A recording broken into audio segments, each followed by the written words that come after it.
Good morning, student. Myself Neetu Agarwal, your economics teacher. जैसे कि हम चैप्टर नंबर 9 अर्थमेटिक मीन कर रहे हैं, आज मैं उसी चैप्टर को आगे कंटिन्यू कराती हूँ। आपने 3 तरह की सीरीज का अर्थमेटिक निकालना सीखा। अब मैं आपको कुछ और एग्जांपल्स कराती हूँ जिनका आपको अर्थमेटिक मीन निकालना है। तो ध्यान से समझेंगे सभी स्टूडेंट्स। देखिए आपके बुक पेज नंबर 165 का एक क्वेश्चन है, marks is given to you less than 10, less than 20, less than 30, less than 40 and less than 50। ठीक है, ये क्वेश्चन है आपका। And F is also given to you, what is 5, 7, 10, 31, 41 and 49। ठीक है, अब इस क्वेश्चन को हम ध्यान से देखेंगे। आपको मार्क्स दे रखे हैं और फ्रीक्वेंसी दे रखी है, बट आपको जो मार्क्स है वो इंटरवल की फॉर्म में देने चाहिए थे, बट इन्होंने हमें क्या बोला कि लेस देन 10, 10 से कम मार्क्स 5 बच्चों के हैं। ठीक है, तो इसका मतलब हम इंटरवल खुद बना सकते हैं। हम इंटरवल खुद बना सकते हैं कैसे? एक्स देखिए, 0 to 10,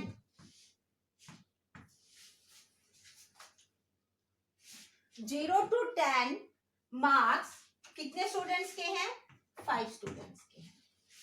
ठीक है, लेस देन 10 इसका मतलब 0 to 10 मार्क्स 5 स्टूडेंट्स के हैं, राइट। अब अगला इंटरवल हमारा क्या होना चाहिए? 10 to 20। अब ये देखिए क्या बोलता है ये कि लेस देन 20 से कम मार्क्स 15 स्टूडेंट के हैं। तो 20 से कम मार्क्स में तो ये स्टूडेंट भी आ गए जिनके नंबर 10 से कम थे। लेस देन 20 में ये स्टूडेंट भी इंक्लूड हो जाते हैं, बट हमें तो कौन से स्टूडेंट चाहिए? 10 to 20 वाले। तो इसका मतलब है इस 17 में से ये 5 स्टूडेंट बाहर निकाल देंगे। 17 में से 5 स्टूडेंट बाहर निकाल देंगे तो हमें ये पता चल जाएगा कि हमारे वो कितने बच्चे हैं जिनके नंबर 10 और 20 के बीच में आए हैं। समझ में आया? देखिए मैं दोबारा बताती हूँ। लेस देन 20 नंबर 17 बच्चों के। लेस देन 20 का मतलब इसमें वो बच्चे भी आ गए जिनके 0 नंबर होंगे, जिनके 5 होंगे, जिनके 10 होंगे, जिनके 12 होंगे, जिनके 13 होंगे, जिनके 18 होंगे। बट हमें तो वो स्टूडेंट लेने हैं जिनके नंबर 10 और 20 के बीच में है। तो वो स्टूडेंट कौन से हुए? टोटल स्टूडेंट 17 है। टोटल स्टूडेंट में से वो बच्चे बाहर निकाल दो जिनके नंबर 10 से कम है। तो 10 to 20 के बीच में 12 बच्चे आ गए। 10 to 20 के बीच में 12 बच्चे आ गए। ठीक है, अब आगे देखिए 20 to 30, लेस देन 30 से कम मार्क्स कितने स्टूडेंट्स के हैं? 31 स्टूडेंट्स के हैं। ठीक है, तो इस 31 स्टूडेंट में ये 17 बच्चे भी इंक्लूड होंगे, ये 5 बच्चे भी इंक्लूड होंगे, क्योंकि लेस देन 30 बोला जा रहा है ना। बट हमें तो वो बच्चे चाहिए जिनके नंबर 20 to 30 के बीच में है। तो 31 में से 17 को माइनस कर देंगे। 31 में से हम उन बच्चों को माइनस कर देंगे जिनके नंबर 20 से कम आए हैं। तो कितनी वैल्यू आ जाएगी? 31 में से 17 को माइनस करेंगे तो कितनी वैल्यू आ जाएगी? 14 स्टूडेंट्स। 14 स्टूडेंट आ जाएंगे आपके। इसी तरह 30 to 40, लेस देन 40 का मतलब क्या है? सारे स्टूडेंट जिनके नंबर 40 से कम है, बट हमें तो वो स्टूडेंट चाहिए जिनके नंबर 30 to 40 के बीच में है। तो 41 में से 31 को माइनस कर देंगे तो हमारे स्टूडेंट कितने आ जाएंगे? 10। फिर 40 to 50, लेस देन 50 49 स्टूडेंट है, तो 40 और 50 के बीच में कितने स्टूडेंट्स हो जाएंगे? 8। क्लियर हुआ ये पॉइंट? इस तरह का क्वेश्चन काफी पेपर में पूछा जाता है। लेस देन की फॉर्म में क्वेश्चन दे रखा था, उसको हमने इंटरवल की फॉर्म में कन्वर्ट कर लिया। अब ये इंटरवल की फॉर्म में क्वेश्चन कन्वर्ट हो गया। अब इसका मीन निकालना बहुत आसान है। फ्रीक्वेंसी डिस्ट्रीब्यूशन सीरीज के केस में जैसे आपने मीन निकाला था, हम इसका मीन निकालेंगे। कैसे? मिड वैल्यू लेंगे, 0 और 10 के मिड वैल्यू 5, 15, 25, 35, 45। ठीक है, अब इसको एफ के साथ मल्टीप्लाई कर देंगे, एफ एम आ जाएगा 25, 180, 350,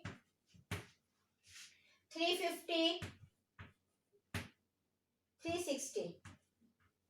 मीन निकालने का फॉर्मूला क्या होगा? समीशन एफ एम अपॉन में समीशन एफ, ये मीन निकालने का फॉर्मूला हो जाएगा। यहाँ पे वैल्यू पुट करोगे और आपकी वैल्यूज आ जाएगी। समझ में आया? तो मेन बात इसमें जो बताने वाली थी वो थी लेस देन। जब लेस देन की फॉर्म में क्वेश्चन होता है तो उसको इंटरवल की फॉर्म में कन्वर्ट कर लेते हैं। अब एक क्वेश्चन और देखते हैं।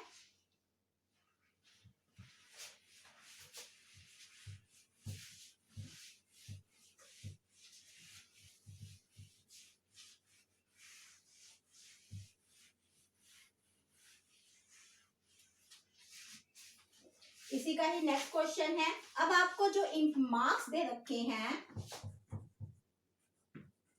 वो मोर देन की फॉर्म में दे रखे हैं। कैसे? More than 0,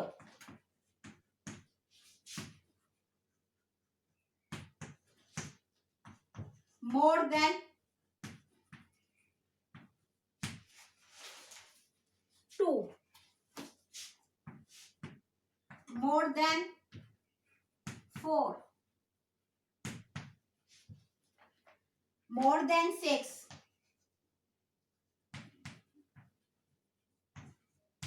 and more than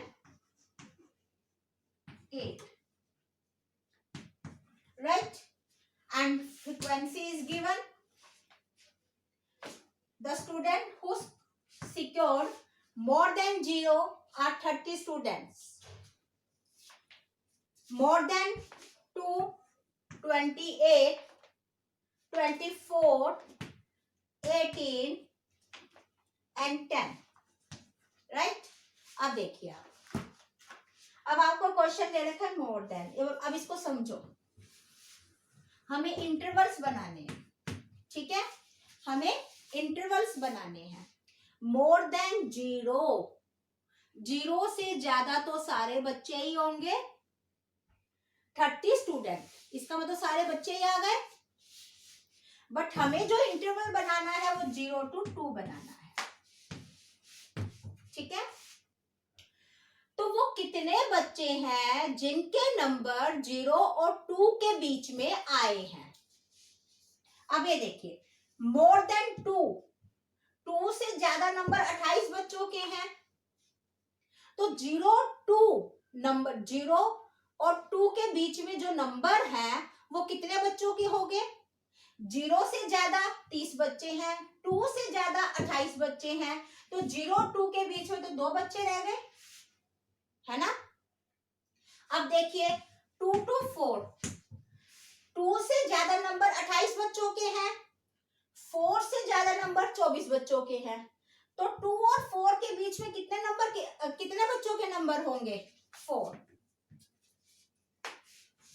अब आगे देखिए 4 to 6, 4 से ज्यादा नंबर 24 बच्चों के हैं, 6 से ज्यादा नंबर 18 बच्चों के हैं, तो 4 और 6 के बीच में कितने बच्चों के नंबर होंगे? 6। क्लियर? आगे देखिए 6 और 8, 6 और 8, 6 से ज्यादा नंबर 18 बच्चों के हैं और 8 से ज्यादा नंबर 10 बच्चों के हैं, तो 6 और 8 के बीच में कितने होंगे? 8। अब 8 और 10, 8 और 10, तो कितने स्टूडेंट रह गए आपके? 10 स्टूडेंट रह गए। क्लियर? तो ये आपका इंटरवल की फॉर्म में क्वेश्चन चेंज हो गया है। मोर देन 0, 0 to 2, 2 बच्चे, 2 to 4, 4 स्टूडेंट, 4 to 6 के बीच में 6 स्टूडेंट, 6 to 8 के बीच में 8 स्टूडेंट, और 8 से ज्यादा स्टूडेंट 10। अब अब आपका x और f आपको मिल गया, तो अब आप क्या करोगे? इंटर मिड वैल्यू निकालोगे। इसकी मिड वैल्यू क्या होगी? 1, 2, 3, 5, 7, 9, और f की वैल्यू ये fm निकालिए, 2, 12, 30, 56, 90, और फिर उसके बाद अपना मीन निकालने का फॉर्मूला लगा दीजिए, समीशन fm अपॉन में समीशन f। इस तरह से आप ये क्वेश्चन कर लोगे। बस सिंपल सी बात ये है कि आपको इंटरवल सही बनाने हैं, राइट? अब एक क्वेश्चन और देखिए।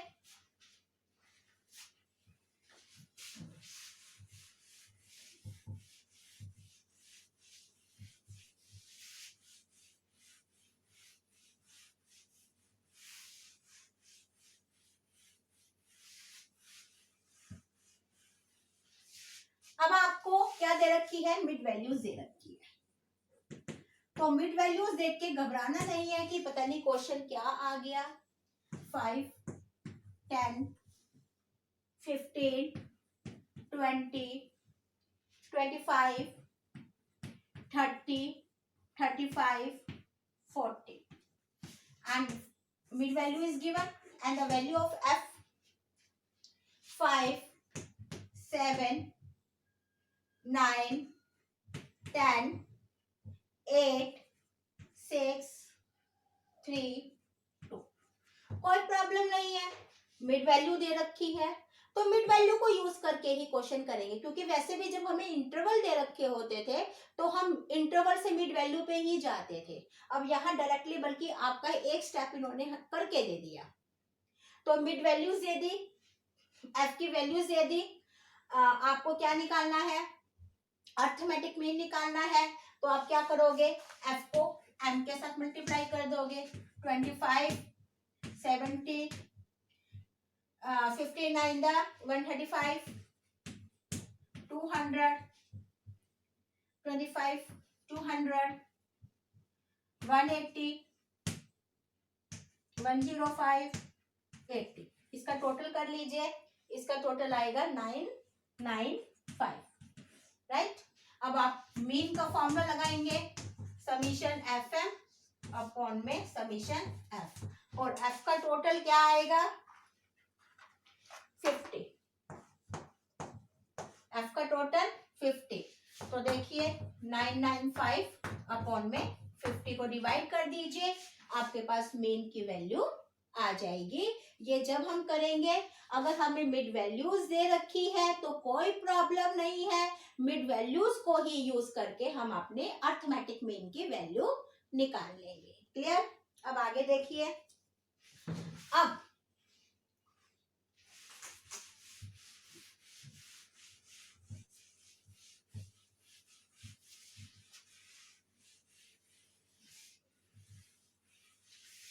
अब आपको जो सीरीज दे रखी है, एक्स की जो वैल्यूज दे रखी है वो इंक्लूसिव सीरीज की फॉर्म में दे रखी है। क्या होती है इंक्लूसिव सीरीज? जहां पे अपर लिमिट और लोअर लिमिट मैच नहीं करती, जहां पे अपर लिमिट और लोअर लिमिट मैच नहीं करती। 10, 8, 6, 4, 2. This is the question. This is the inclusive series. Why we call it inclusive series? Because in this question the upper limit is not equal to the lower limit. If upper limit is equal to the lower limit, that series is known as the exclusive series. But this is the inclusive series. So in order to find the arithmetic mean, there is no problem, because we only find the mid value, हमें इसको convert करने की जरूरत नहीं है, हम mid values निकालेंगे। Mid value क्या आएगी, 20 plus 29 divided by 2, 24.5, 34.5, 44.5, 54.5, 64.5. This is the M and this is F. Then you will find the value of the mean, right? Better to solve this question using the arithmetic, using the assume mean. मैं इस question को करवा देती हूँ, direct ना कीजिए क्योंकि points में क्वेश्चन आ गया है तो मल्टीप्लाई करना बहुत मुश्किल हो जाएगा। Better to take the assume mean. We take 44.5 as a assume mean and find the value of the dm. 44.5 is a assume mean, then we get minus 20, minus 10, 0, 10, 20. We can do this question using the step division method because we find here there is a common factor 10. So dm dash minus 2, minus 1, 0, 1, 2. Right? अब हमें dm dash से मतलब है, dm dash को हम multiply करेंगे f के साथ, तो f dm dash आ जाएगा minus 20, minus 8, 0, 4, 4. इसका टोटल करेंगे this minus 20. Right? अब अर्थमेटिक मीन निकालने का फॉर्मूला क्या होगा, देखिए ये आपको खुद ही समझना पड़ेगा कि आप स्टेप डेविएशन मेथड लगाएंगे, अज्यूम मीन शॉर्टकट मेथड लगाएंगे या डायरेक्ट मेथड। अब यहाँ पे हम डायरेक्ट मेथड से क्वेश्चन करते हैं तो हमारी कैलकुलेशन बहुत मुश्किल हो जाती, तो हमने अज्यूम मीन को लिया तो देखो हमारी कैलकुलेशन कितनी सिंपल हो गई, और उसके बाद फिर स्टेप डेविएशन मेथड को लिया तो कैलकुलेशन और भी ज्यादा सिंपल हो गई। तो ये हमें क्वेश्चन के अकॉर्डिंगली देखना पड़ेगा कि हमें कौन से मेथड से क्वेश्चन को करना है। इसमें कोई हार्ड एंड फास्ट रूल नहीं है कि आपको ये बोला जाएगा कि ऐसे ही करो, नो, आपको देखना होगा कि हमें क्वेश्चन को कैसे करना है। अब हमारा मीन निकालने का फॉर्मूला क्या होगा, assuming plus summation f dm dash upon summation f into common factor. Assume mean is 44.5 and f dm dash minus 20 and f का total, where is f? f का total क्या आएगा 30 and the common factor is 10. Cut गया 44.5 minus 2, 20 को 3 से divide करेंगे तो आपकी वैल्यू क्या आ जाएगी, 20 को 3 से करोगे तो 6.67 और इसको माइनस कर देना, आपके पास मीन की वैल्यू आ जाएगी। राइट? अब एक पॉइंट और मैं आपको बताने जा रही हूं, इससे नेक्स्ट वीडियो में हम इनकरेक्ट और करेक्ट मीन के बारे में, हमें गलत वैल्यूज दे दी गई है, हमें करेक्ट वैल्यू पे पहुंचना है, वो मैं आपको नेक्स्ट वीडियो में कराऊंगी। नेक्स्ट वीडियो इस चैप्टर की लास्ट वीडियो होगी, फिर हमारा ये चैप्टर खत्म हो जाएगा। आई होप आपको समझ में आ गया होगा। For any doubt you can call me without any hesitation. Thank you.